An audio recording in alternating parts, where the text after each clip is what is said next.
Bienvenue dans le podcast Unbedingt. Unbedingt, c'est un podcast littéraire. Mon invité et complice, Nicolas Oltramar, est professeur de lettres et de théâtre. Allez, c'est parti!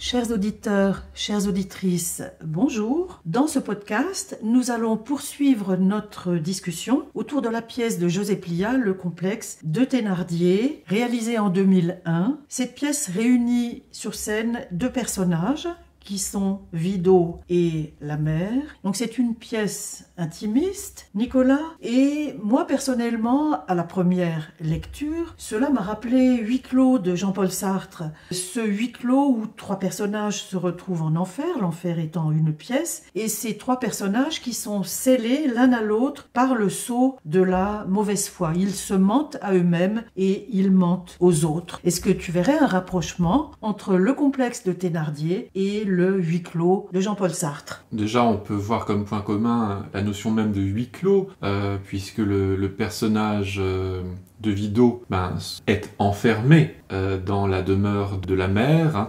C'est une demeure d'ailleurs qui est toujours cernée par les rats, dit-elle. Il y a cette thématique des rats qui veulent toujours rentrer, et c'est justement à Vidot de combler les brèches pour éviter qu'il rentre. Donc le monde extérieur semble être présenté sous la forme de la mort, la police qui risque de persécuter, de torturer, et donc ces rats qui veulent rentrer et qu'il faut tenir à l'écart par la multiplication des corvées serviles. Donc il y a déjà effectivement ce premier thème. Et puis l'autre point commun que je verrais, c'est dans Huis clos, on a donc Garcin qui a besoin de convaincre Inès qu'il n'était pas un lâche, qu'il n'a pas déserté par lâcheté, mais par conviction idéologique. C'est un objecteur de conscience. Sauf que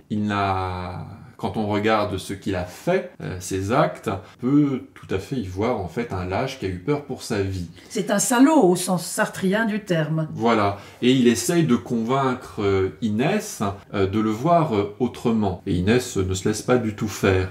Et on a un petit peu cette même situation, je dirais, dans la pièce de Plia, puisque Vidot veut partir, mais elle ne veut pas partir sans obtenir la bénédiction, l'assentiment de la mère. Et la mère, tout aussi sauvage qu'Inès, le lui refuse à maintes reprises. Et donc Vidot devra apprendre à se passer de son approbation. Ça, c'est là que les deux pièces diffèrent, puisque Garcin, lui, ne peut plus rien y changer. Sa vie est derrière lui, il est en enfer.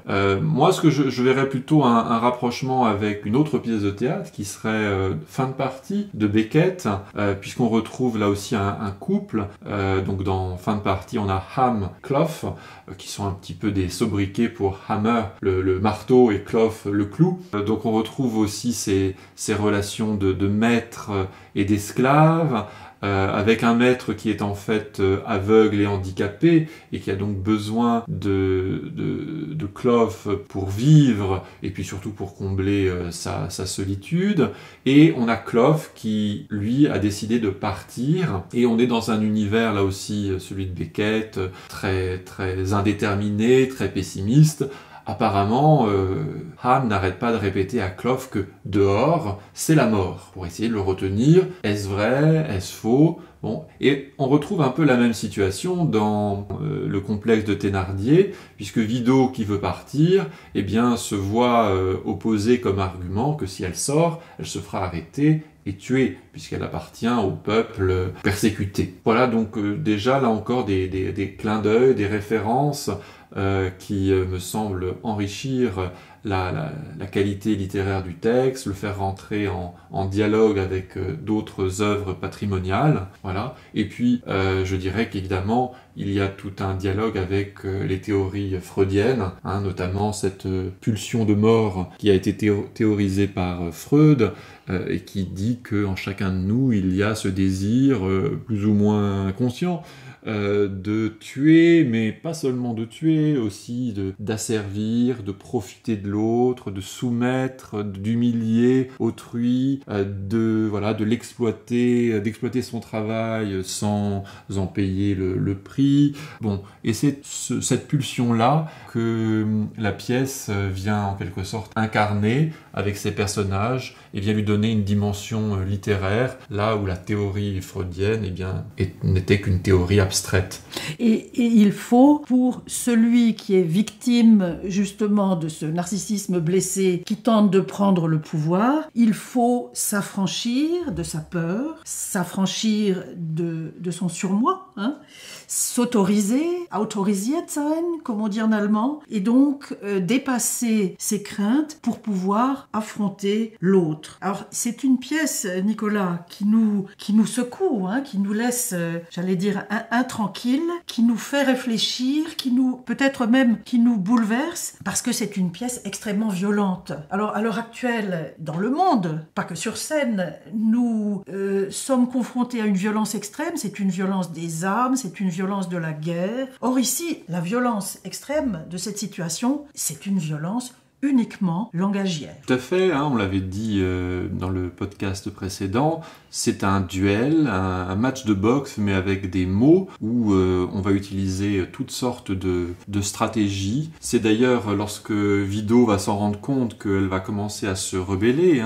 Elle dit à un moment « L'idée de mon départ vous dérange, je le vois bien. Tour à tour, vous m'avez opposé. La bienveillance et le conseil, la culpabilité et le négoce. À présent, la menace. Expliquez-moi. » Donc, c'est cette multiplication des attaques de la mère pour maintenir son pouvoir sur Vido qui va finalement agir comme un déclencheur dans cette prise de conscience de Vido de sa servitude. Parce que elle, évidemment, elle commence la pièce, elle a ce désir de liberté, mais elle a quand même une certaine reconnaissance à l'égard de celle qu'elle considère comme sa sauveuse, celle la juste qui lui a sauvé la vie, qui l'a accueillie dans sa maison et qui n'a pas forcément pris toute la mesure de l'exploitation dont elle était victime. Et c'est justement là aussi tout le processus, je dirais, de psychanalytique de la pièce qui va faire émerger toutes ces réalités. Puisque à un moment, la mère va avouer qu'elle l'a exploité. Vido va prendre également conscience que tout cela n'était pas désintéressé. Et la mère a menti. Elle a menti, elle a même fabriqué de faux documents, c'est elle qui a écrit les lettres que les parents de Vido lui auraient envoyées. Évidemment, des lettres qui invitent leur fille à obéir bien sagement à celle qui l'héberge. Donc, encore une fois, des moyens d'asseoir son pouvoir, son autorité, sa domination.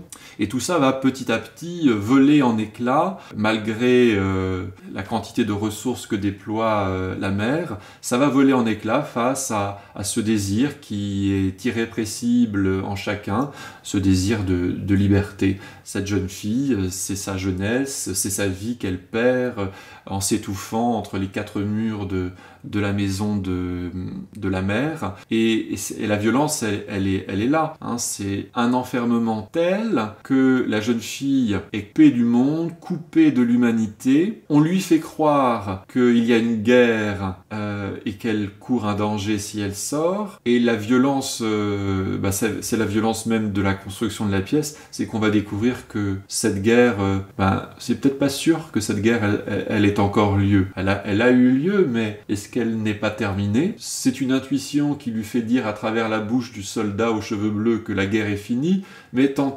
la mère lui dit que non. Et donc on découvre petit à petit le poteau rose, c'est-à-dire qu'on fait croire à Vido qu'il y a une guerre qui la menace pour la maintenir esclave. Oui, absolument. Alors cette pièce a un potentiel énorme. Toi, même tu es professeur de théâtre. Si tu devais la monter avec des étudiants, comment procéderais-tu et quelles sont les potentialités que tu vois dans la mise en scène? Je pense qu'il faut une mise en scène qui serait plutôt sobre, puisque finalement tout tient dans l'affrontement, le duel entre ces deux femmes. Tout tient également, tu l'as dit, dans les mots. Donc il faut ensuite trouver des moyens d'exprimer visuellement le rapport de force qui les oppose et qui va évoluer. Alors là, je m'appuierai tout simplement sur une très belle mise en scène qui en a été faite par Jean-Michel Rips en 2002. Il a monté la pièce au théâtre du Rond-Point des Champs-Élysées et il a choisi effectivement un décor très intemporel pour ne pas ancrer le propos dans une époque ou dans un lieu donné.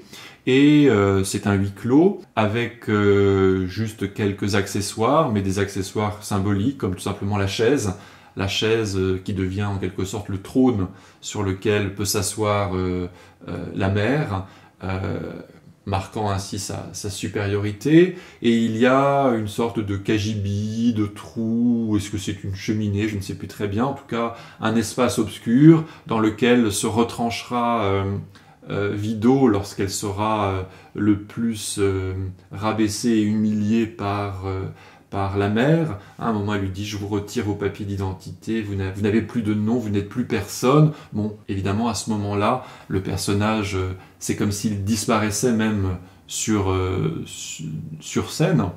Voilà, alors, après, ce que Jean-Michel Rips a fait aussi qui était très bien, c'était de mettre une scène mais qui est asymétrique, comme si elle était en déséquilibre. Donc on voit tout de suite qu'il y a quelque chose qui ne va pas, quelque chose qui va craquer. Et c'est à l'image de la construction même de la pièce, puisque les situations vont se renverser.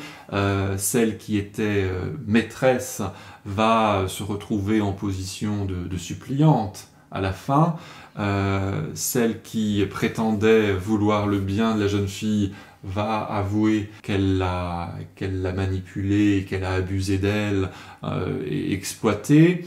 Et ce qui est terrible, c'est aussi, on retrouve donc cette pulsion de mort dont je parlais, mais elle est exprimée là aussi avec des mots qui la rendent encore plus sordide, parce que finalement on découvre que la mère, à travers cette domination, elle cherche en quelque sorte à colmater les blessures de son enfance. Elle est à la recherche d'une enfance perdue où le moindre caprice était assouvi. Et finalement, c'est cette espèce d'état-là qu'elle cherche à reproduire en maintenant la domesticité de Vido. Et du coup, ça donne à cet asservissement très sombre des motifs qui paraissent tellement dérisoires qu'en fait ça semble encore plus cruel. Oui, c'est-à-dire en quelque sorte c'est ce désir, cette mégalomanie de la mère, ce grossissement de son narcissisme qui est un véritable... on ne peut pas combler ce narcissisme blessé, on dirait, si on voulait argumenter en termes un petit peu plus modernes de la psychologie contemporaine, on dirait c'est une perverse narcissique, pour qui l'altérité est quelque chose qu'il faille absolument détruire. Je ne sais pas si tu vois les choses comme moi, mais ce désir de grandeur, il est tout simplement ridiculisé. Oui, ridiculisé, en tout cas réduit à ce qu'il a de dérisoire pour moi. Je ne dirais pas que c'est ridicule, mais c'est tellement dérisoire, c'est tristement peut-être humain, même si elle dit qu'il n'y a pas d'humanité, mais c'est effectivement un désir d'exploiter l'autre et d'asservir l'autre pour des raisons qui sont tellement petites que c'en est plutôt triste. Alors, nous avons eu beaucoup de plaisir, en tout cas, à nous évoquer cette pièce. Chers auditeurs, chères auditrices, merci de votre attention. Merci Nicolas, je crois que nous resterons avec José Plia. Oui, tout à fait. Nous commenterons une autre pièce de cet auteur la prochaine fois. Voilà, merci à vous.